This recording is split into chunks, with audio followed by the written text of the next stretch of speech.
cette première table ronde des assises de l'attractivité par la présentation du Global Cities Investment Monitor, qui est le baromètre qu'on réalise depuis 10 ans maintenant, avec Opinionway, Lucas Naf qui est là avec nous, Nicolas Baudouin pour KPMG, et qu'on fait en partenariat avec Choose Paris Region, Lionel Grotto qui est à nos côtés aujourd'hui. Donc cette étude mesure la place du Grand Paris et de la métropole parisienne et de la région dans les investissements internationaux comparés aux autres grandes métropoles mondiales. Alors Nicolas, quels sont les résultats pour cette année? Alors, je voudrais faire un tout petit peu de méthodo, puisqu'on compte effectivement depuis 10 ans en fait, le nombre de projets qui s'implantent dans un certain nombre de grandes métropoles. Alors pour Paris, on va parler de Paris, mais en fait c'est l'Île-de-France qu'on va prendre en compte dans cette étude-là et qu'on prend en compte depuis 10 ans. Et je crois que le premier élément qu'il faut avoir en tête, c'est finalement la place des grands pôles territoriaux, des grands pôles mondiaux. Se rappeler que depuis 2015, entre 2010 et 2015, on avait une baisse assez tendancielle finalement d'Europe comme destination des investissements. Et depuis 2015, l'Europe caracole en tête, monte et représente 43% aujourd'hui des destinations d'investissement direct à l'étranger. Alors que l'Asie, qui avait rattrapé en 2015 l'Europe, décroît tendanciellement. Et donc, rappelons-nous que l'Europe est une destination favorite des investisseurs. Alors ensuite, ce qu'il faut avoir en tête, c'est que les métropoles sont positionnées en fonction, ont une forme de business model. Il faut avoir en tête le fait que, par exemple, New York est véritablement lié aux investissements européens et qui y voient véritablement une destination, j'allais dire, une première plateforme d'entrée aux États-Unis, ce qui donne à New York son rang, et on va le voir tout à l'heure dans les classements, alors que si vous regardez Bangalore, c'est le contraire, bien évidemment. Il y a une part significative des investissements directs à l'étranger faits dans cette fête-là qui viennent non pas d'Asie, mais des États-Unis. Donc les villes se construisent un business model, notamment en fonction de leur positionnement géographique.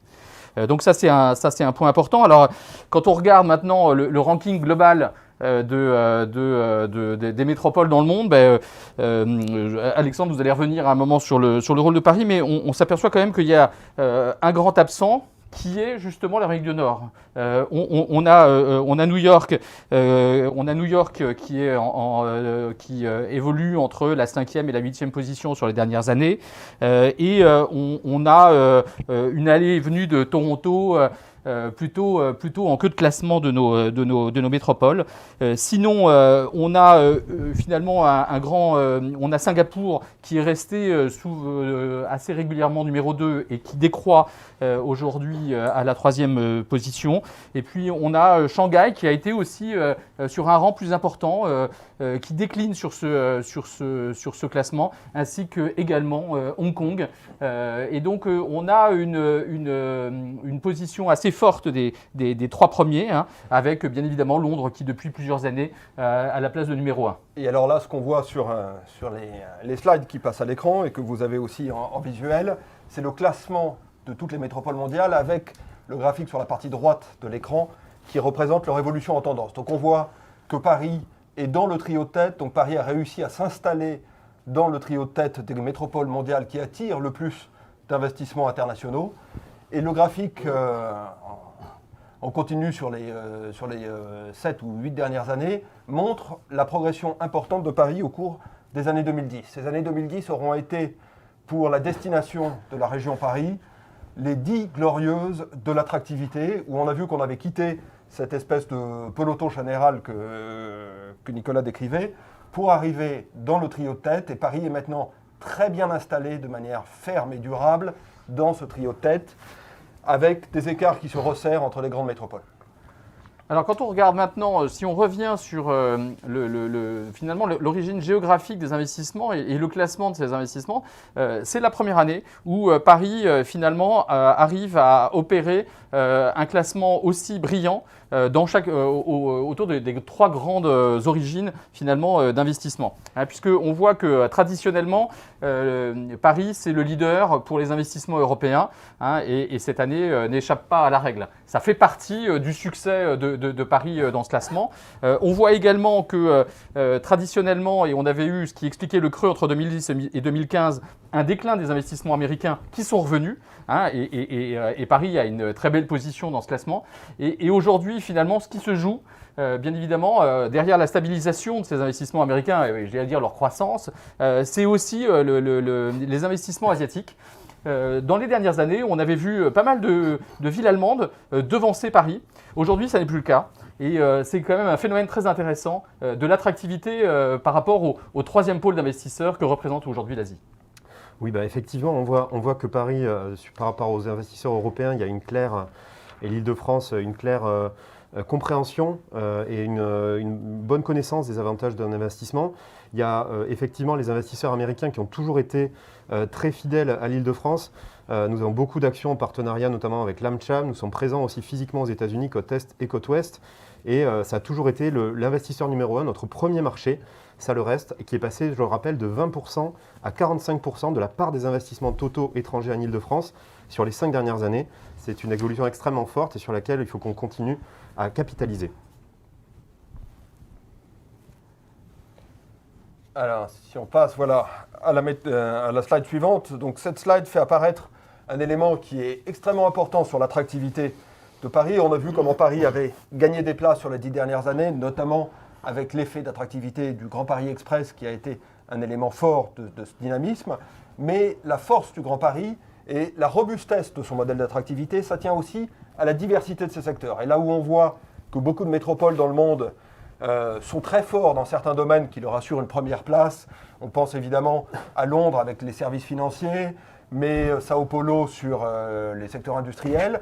Paris présente cette caractéristique d'être extrêmement bien équilibré. Donc la représentation en radar, on a mis là les 3 principales métropoles qu'on avait déjà vues, montre cet équilibre général de Paris qui, entre les fonctions de R&D sur lesquelles nous sommes premiers, Lionel, tu y reviendras tout à l'heure, mais aussi sur la production, donc les services industriels, mais aussi sur la logistique, sur le retail, les sales et marketing et les business services, le modèle d'attractivité du Grand Paris concerne tous les domaines, ce qui le rend plus résistant, plus résilient à des crises sectorielles qui pourraient impacter de manière très forte d'autres métropoles, mais sur lequel la diversité du positionnement de Paris le rend plus robuste et plus équilibré. Alors, si maintenant on passe finalement à un regard qui va inclure 2020 sur la perspective des investissements, on s'aperçoit de 2 choses. D'abord que les investissements, on a des cycles d'investissement mondiaux qu'on peut très bien voir sur ce graphique-là, sur lequel on voit monter en puissance, redescente. On a des cycles qu'on explique aujourd'hui assez bien. Et bien évidemment, ce qui est le choc de 2020 se traduit dans cette courbe, puisqu'on voit une chute de l'ordre de 50% sur 2020. Alors, cet élément, c'est clairement une année de fracture. Et si on regarde, alors c'est une année de fracture, mais si on regarde là aussi comment elle se traduit finalement par destination, on s'aperçoit que finalement, elle vient obérer toutes les zones. Puisque quand on regarde l'évolution par zone géographique, finalement en rajoutant une année à ce qu'on avait tout à l'heure comme slide, on s'aperçoit que la tendance européenne se continue. On était à 43, on passe à 46%, et l'Asie continue sa baisse. Donc finalement, comme le disait La Fontaine, tout s'était touché. Et les mêmes tendances se continuent, et il faudra qu'on revienne effectivement sur les mois qui viennent sur ce sujet-là pour voir comment est-ce que ça s'opère en termes de secteur d'activité. Mais on s'aperçoit aujourd'hui que c'est vraiment une contraction globale aujourd'hui qui s'est produite, c'est ce qu'on voit ici, plutôt qu'une crise finalement géographique. Alors ça, c'était sur la vision de ce qui existe aujourd'hui et ce qu'on peut voir en regardant dans le rétroviseur sur l'année 2019 et l'année 2020. Maintenant, sur le futur, Hugues Cazenave, comment est-ce qu'on va évoluer dans les prochaines années ? Oui, alors on a bien analysé avec Nicolas la réalité de ces investissements. On va passer maintenant aux perceptions des investisseurs internationaux. Quelques mots de méthodologie rapidement. Nous avons interrogé un échantillon représentatif d'investisseurs internationaux dans 22 pays. Tout type d'entreprise, tout secteur d'activité. Je passe sur les détails. Un mot tout de même sur les date de terrain, puisque évidemment cette année a été impactée fortement par des événements spécifiques. On a commencé le terrain en début d'année. On a arrêté pendant une période, on va dire mars-avril, parce que évidemment c'était compliqué d'interroger ces investisseurs à ce moment-là. On a repris le terrain durant l'été, et donc on a un bel échantillon qui tient bien la route, qui est très représentatif de cette population importante.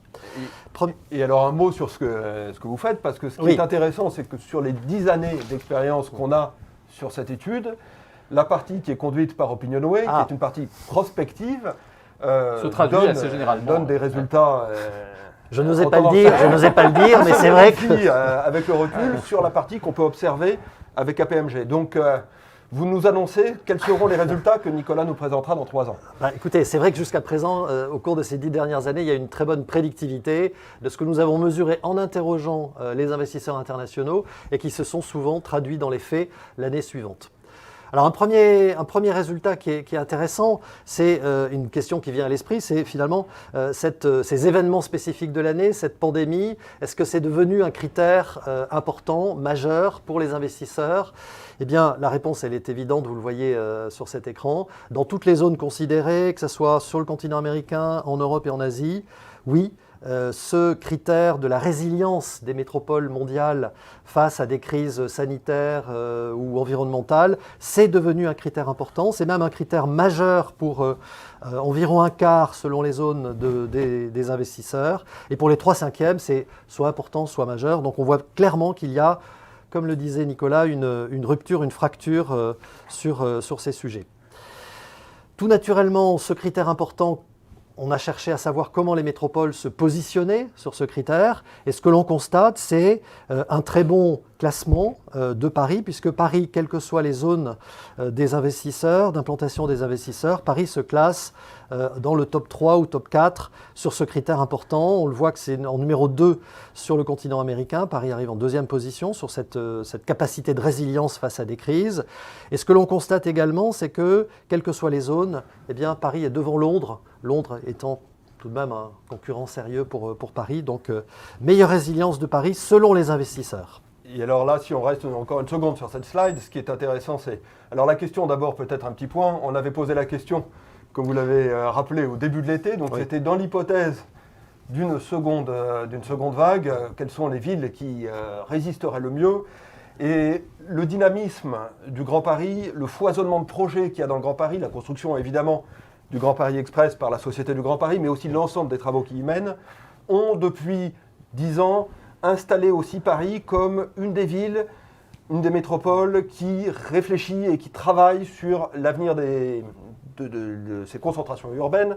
Et donc à ce titre-là, c'est vrai que ça nous a donné aussi une image un peu de pionnier sur tous ces sujets, qui fait qu'aujourd'hui, on est perçu comme étant un territoire qui est mieux à même de se préparer, de résister à la fois à la vague actuelle et à la crise actuelle, mais aussi de se préparer aux crises futures. Alors, une question importante, un slide un peu dense, je m'en excuse, mais qui est important, où l'on voit finalement quels sont les critères d'investissement les plus importants. Donc vous avez à gauche la liste des critères sur lesquels se fondent les investisseurs internationaux pour prendre leurs décisions d'investissement. Ils sont classés par ordre d'importance décroissante.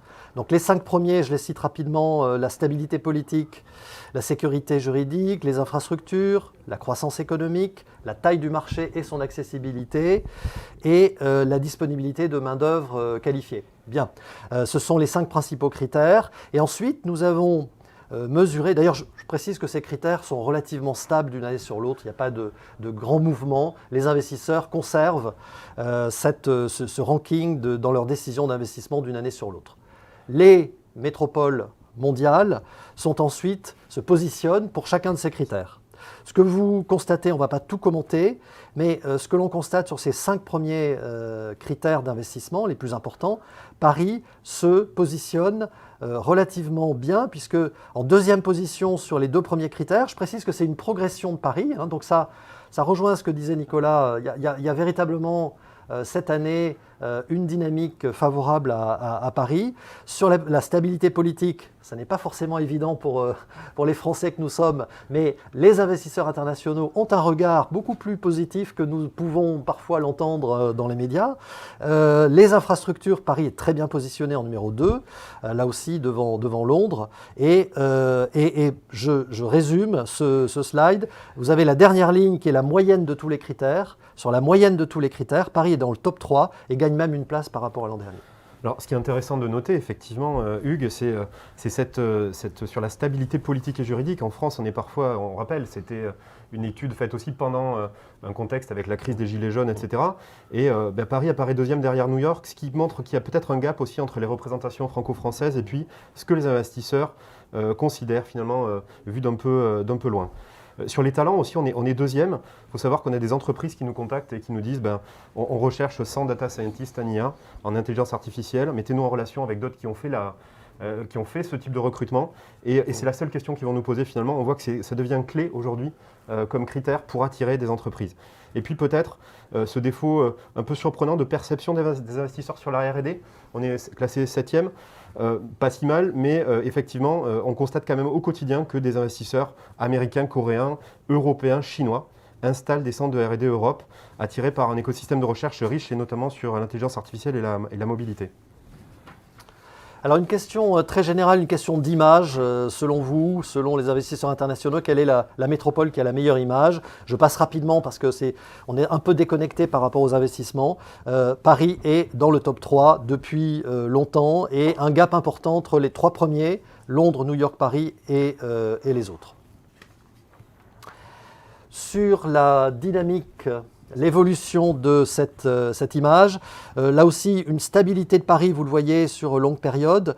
Mais ce qui est intéressant, c'est de voir que Londres et New York, qui avaient un écart relativement important, significatif, aujourd'hui, ces écarts se resserrent et on est dans un mouchoir de poche, finalement, entre les 3 métropoles mondiales, Londres, New York, Paris. Ça rejoint ce que disait Alexandre à l'instant. On a 3 métropoles là qui se situent à peu près au même niveau.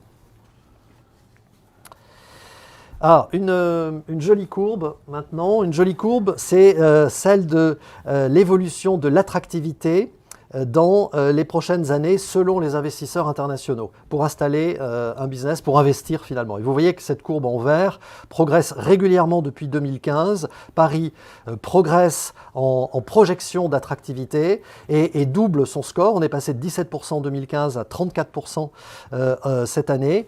Et je crois que les raisons qui sont invoquées, on a posé une question ouverte pour expliquer cette progression dans l'état d'esprit des investisseurs. Eh bien, ces raisons sont multiples. Il y a bien sûr un effet Brexit, il y a l'impact du Grand Paris, il y a les actions qui sont menées par la métropole, par la région, il y a un environnement qui est jugé par les investisseurs comme plus favorable et je crois que c'est plutôt une bonne nouvelle pour Paris. Le classement de ces différentes métropoles sur l'image, sur l'attractivité économique finalement de Paris par rapport aux autres. Là aussi, une très belle performance de Paris cette année, cohérente avec ce qu'on vient d'évoquer les uns et les autres. Paris se situe en 2e rang, juste derrière New York, et gagne un rang par rapport à l'an dernier, puisque Shanghai occupait l'an dernier cette position. En dynamique, sur cette même question d'attractivité dans les années à venir, dans les 3 années à venir, eh bien là vous voyez alors en rouge, il y a plusieurs métropoles, mais en rouge vous voyez cette courbe de Paris qui est assez belle, puisque en rouge Paris progresse régulièrement depuis le début de la période et se situe à 1 point de New York. 1 point, et devant Shanghai, devant Londres. Et là aussi, vous voyez ce resserrement des écarts, cette façon cette évolution entre les différentes métropoles, Paris se rapprochant de ses principaux concurrents. Alors, une question qui est évidemment intéressante, c'est il y aura un grand événement dans les prochaines années à Paris, ce sont les Jeux Olympiques. Et nous avons cherché à savoir si dans l'esprit des investisseurs internationaux, cette perspective, cet événement pouvait modifier, impacter leurs intentions, leur perception de l'attractivité de Paris. Et le résultat est clair, hein, c'est qu'on a à peu près 4 investisseurs sur 10 à l'échelle internationale qui considèrent que cette perspective les encourage à considérer Paris comme une destination d'investissement. Ça n'est pas rien et on a même 17% qui sont fortement d'accord avec cette perception. Donc clairement, il y a un événement qui joue son rôle. Et ça, c'est majeur, je crois, Hugues, sous votre contrôle, mais qu'il n'y a guère d'autres événements dans le monde qui pourraient amener 4 investisseurs sur 10 qui ne sont pas forcément dans le secteur du sport ou de l'activité. C'est le même échantillon qu'on a vu pour les autres, qui pensent que ça va être un rôle déterminant pour eux et un élément clé pour décider d'investir. Et ça nous permet aussi, nous, acteurs opérationnels de l'attractivité, évidemment avec Choose Paris Region, en premier lieu, et puis par Île-de-France Capital Économique, de voir aussi les sujets sur lesquels on doit faire porter l'effort et on doit faire porter le message, parce que c'est un outil qui nous sert à mesurer, mais c'est aussi un outil opérationnel qui nous aide à savoir sur quoi il faut qu'on insiste pour faire passer les bons messages pour l'attractivité de Paris.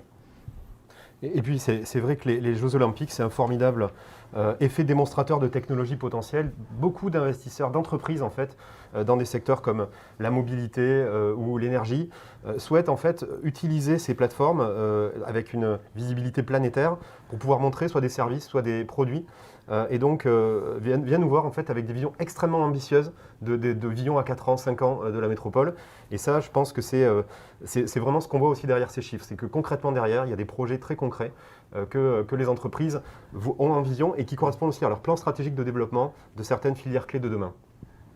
Alors, je vais reprendre finalement mes lunettes de regard sur la situation globale, parce que cette année, nous sommes en mesure de vous donner des éléments sur un phénomène dans la grande tectonique des plaques, finalement, des relations entre ces grands continents économiques, des éléments sur les relocalisations, délocalisations. Hein. Donc, ces mouvements, finalement, sur lesquels un investissement bouge de lieu.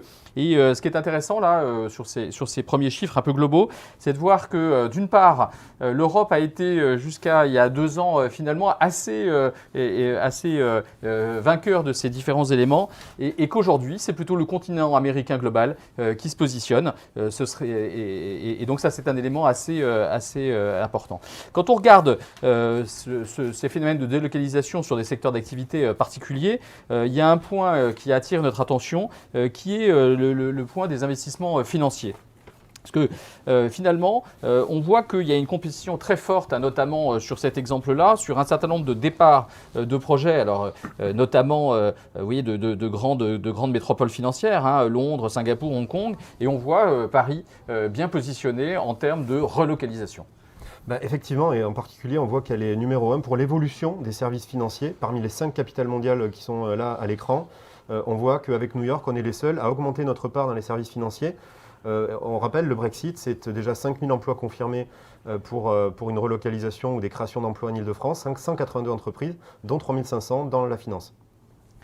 Deuxième focus, le sujet des technologies environnementales. Là, on est en train de parler des technologies véritablement du futur, hein, des éléments qui vont être très importants sur le positionnement demain des métropoles et sur lequel, là encore, finalement, Paris arrive en tête aux côtés de Amsterdam et Düsseldorf sur ces sujets qui sont à cœur. Et si on prolonge d'ailleurs ce sujet de l'environnement, on s'aperçoit aussi que l'Europe est devenue une destination très importante pour ces technologies environnementale et finalement vient de détrôner l'Asie hein, qui caracolait plutôt en tête sur ces dernières années. Et donc ça c'est un élément très important puisqu'on pense que ça va faire un sujet des décisions de demain en matière de critères d'attractivité et de décisions d'investissement.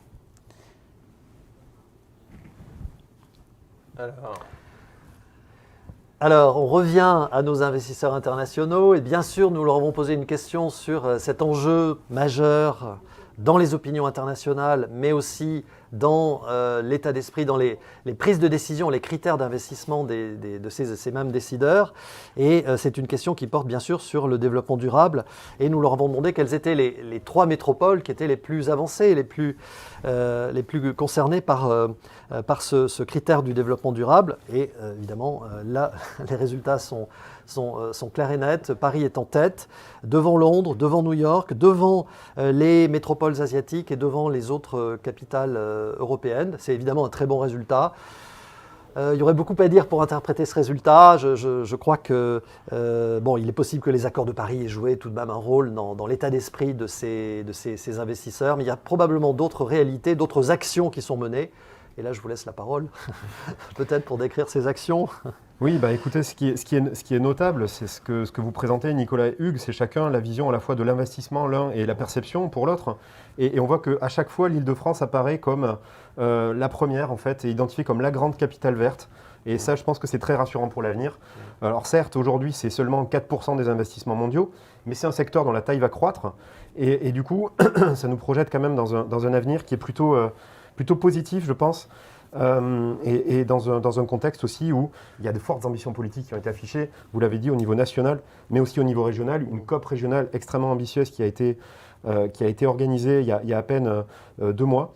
Et en 2019, peut-être pour donner un exemple, une start-up britannique qui s'appelle Bulb, et c'est une clean tech qu'on a identifiée comme étant la plus forte croissance d'une entreprise britannique en termes de levée de fonds.